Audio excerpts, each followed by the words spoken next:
This is part number 6 of The Law of Success by Napoleon Hill. And this one's talking about a piece of land and the ability to have a vision and an imagination and use knowledge, even knowledge that you may not have accrued in a textbook, to earn more than people who learned in textbooks. So today it's a pretty cool story here, and some of the things that I want to keep an eye out here are the prices of things, the prices of land, the prices of renting out a cabin or a house for the summertime, and how different it is from today. You're going to crap yourself when you see some of these prices from back in the 1920s. But it's a cool story, and it just kind of it shows if you're kind of have an open mind to things, if you're paying attention to the right things, you're going to find a lot more opportunity than those who aren't. And so we're going to listen to this today. It's about 4 minutes, I think, 4 minutes or 5 minutes, maybe. And we're going to listen to the story and then we're going to talk about it. So here we go. This is part number 6 of The Law of Success, Napoleon Hill. Knows how to surround himself with chemists who can do this for him if he wants it done. The man who can intelligently use the knowledge possessed by another is as much or more of a man of education as the person who merely has the knowledge but does not know what to do with it. The president of a well-known college inherited a large tract of very poor land. This land had no timber of commercial value, no minerals or other valuable appurtenances, and therefore it was nothing but a source of expense to him, for he had to pay taxes on it. The state built a highway through the land. An uneducated man who was driving his automobile over this road observed that this poor land was on top of a mountain, which commanded a wonderful view for many miles in all directions. He, the ignorant one, also observed that the land was covered with a growth of small pines and other saplings. He bought 50 acres of the land for $10 an acre. Near the public highway, he built a unique log house to which he attached a large dining room. Near the house, he put in a gasoline filling station. He built a dozen single-room log houses along the road. These he rented out to tourists at $3 a night each. The dining room, gasoline filling station, and log houses brought him a net income of $15,000 the first year. The next year, he extended his plan by adding 50 more log houses of 3 rooms each, which he now rents out as summer country homes to people in a nearby city at a rental of $150 each for the season. The building material cost him nothing, for it grew on his land in abundance, that same land which the college president believed to be worthless. Moreover, the unique and unusual appearance of the log bungalows served as an advertisement of the plan, whereas many would have considered it a real calamity had they been compelled to build out of such crude materials. Less than 5 miles from the location of these log houses, this same man purchased an old worked-out farm of 150 acres for $25 an acre, a price which the seller believed to be extremely high. By building a dam 100 feet in length, the purchaser of this old farm turned a stream of water into a lake that covered 15 acres of the land, stocked the lake with fish, then sold the farm off in building lots to people who wanted summering places around the lake. The total profit realized from this simple transaction was more than $25,000, and the time required for its consummation was 1 summer. Yet this man of vision and imagination was not educated in the orthodox meaning of that term. Let us keep in mind the fact that it is through these simple illustrations of the use of organized knowledge that one may become educated and powerful.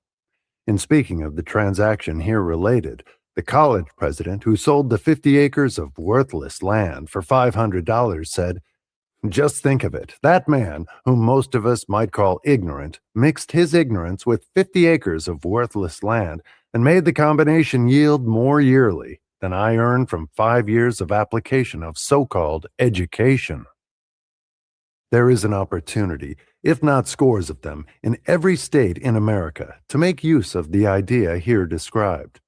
From now on, Make it your business to study the lay of all land you see that is similar to that described in this lesson, and you may find a suitable place for developing a similar money-making enterprise. The idea is particularly adaptable in localities where bathing beaches are few, as people naturally like such conveniences.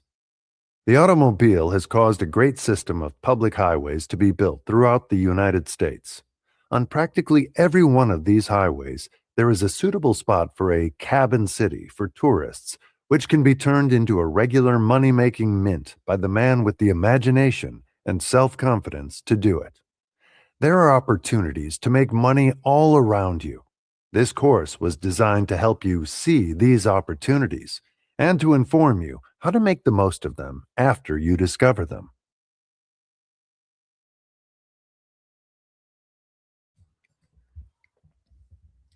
Pretty cool. Pretty cool there. Pretty cool story.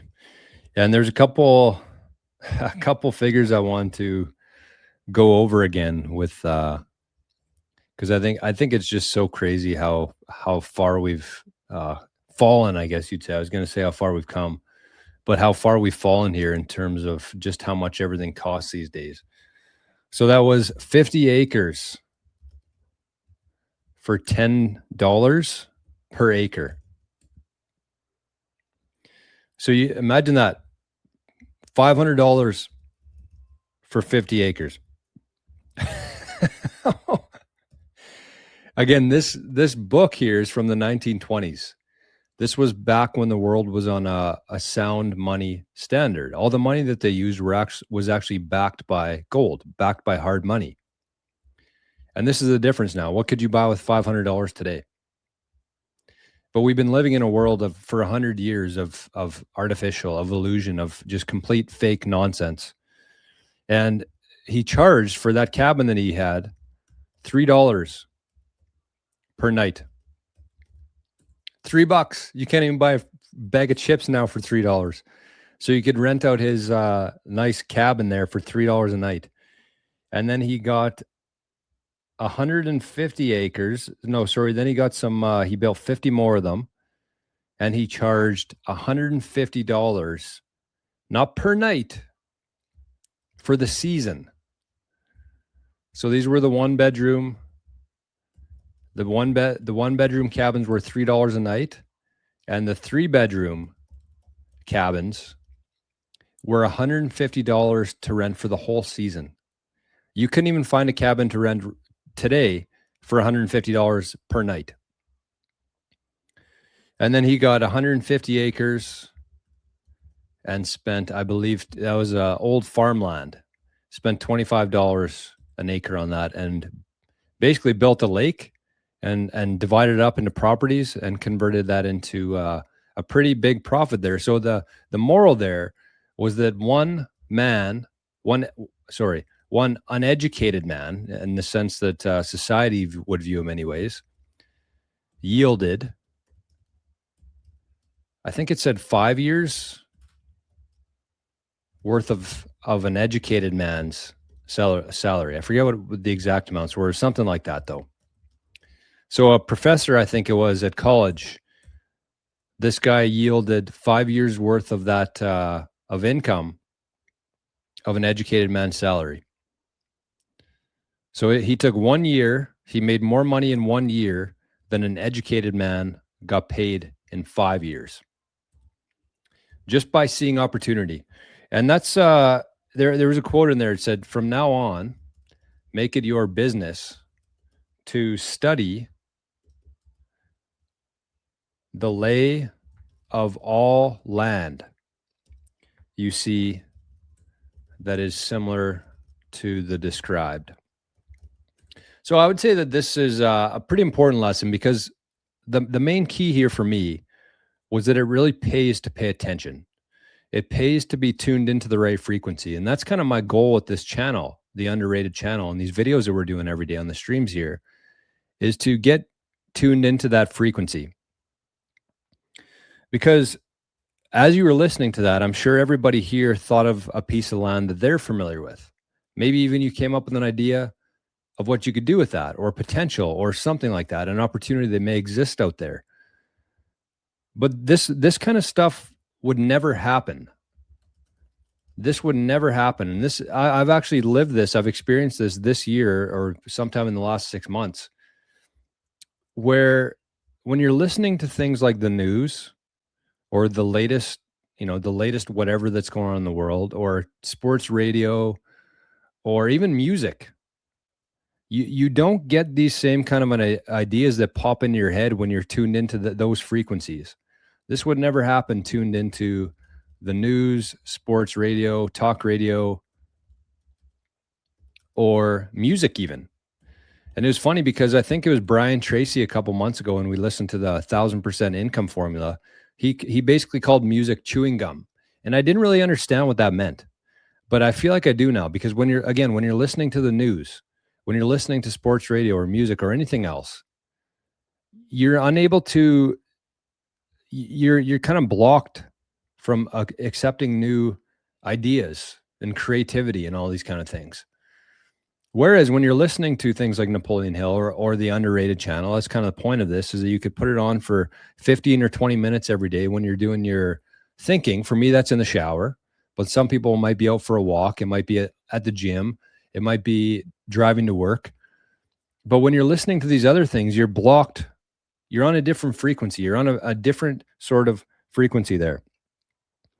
And so when you're listening to things like this, you're tuned into a creative frequency. And all of a sudden, these ideas started just coming into your mind that you never would have thought of otherwise. And so when you're tuned into this frequency, you start seeing the world differently. You start seeing the opportunities. Two people could look at the exact same thing and have a totally different perception of it. And that applies to land, that applies to a business, that applies to an idea, anything. Two people could see the exact same thing and have a much different perception because they're tuned into different frequencies. And so that's why it's important when you're in these different states to actually be listening to the right thing, to surround yourself. Your environment has to be right. Otherwise, you're going to be completely blocked to it. And I'll give you an example here. I don't mean to crap on the guy at all, but I listen to a stream. Everybody here would probably be familiar with it, but it's usually around the time of my shower. And I used to kind of listen to it off and on, but I started to notice that whenever I was listening to this stream, when he was talking about like the latest news, or what the government said, or what ICE is doing, or what the people on CNBC were saying, I never had any sort of ideas because I was tuned into a much different frequency there. And so I was kind of just wasting my time, because again, I go back to the showers as kind of my creative space, which might be weird to hear, but it's the reality of things. But I was just completely blocked out to anything creative when I was listening to this other noise. And it could be useful, it could be beneficial for depending on what you do. But for the most part, when you're tuned into these different frequencies, you're going to get different thoughts into your head. But if you're on a Napoleon Hill frequency, or Earl Nightingale, or the Underrated channel here, things are going to flow into your brain because you're on a different frequency. You're open to it, and you're looking for opportunities, and you're thinking of different things that you wouldn't have otherwise thought about. So again, that's what this whole thing is about. It's not to necessarily teach and learn things. It's just creating the right environment for creativity to flow. And so that's the purpose of this. So I just wanted to share that story. Hope maybe there were some ideas that popped up in people's head about land or a business idea or whatever. But it's basically just tuning into the right frequency. That's the point of this whole thing. So that's a lesson today. Lesson number 6 from Napoleon Hill's The Law of Success, talking about seeing things that others don't. It pays to pay attention, and tuning into the right frequency. So I didn't have my Underrated QR code. There's been a couple zaps come into the Underrated QR code. So I want to say thank you to those who have zapped. Big or small amounts is not that relevant. It's just a really good feedback loop for me. So shout out to everybody who's been enjoying these videos and donating in this sense, because that's going to be, for a very long time anyways, that's going to be kind of the purpose of this. No sponsors, no ads, no real, nothing crazy, but very much appreciated. So thanks for watching today, and we'll talk to you again tomorrow.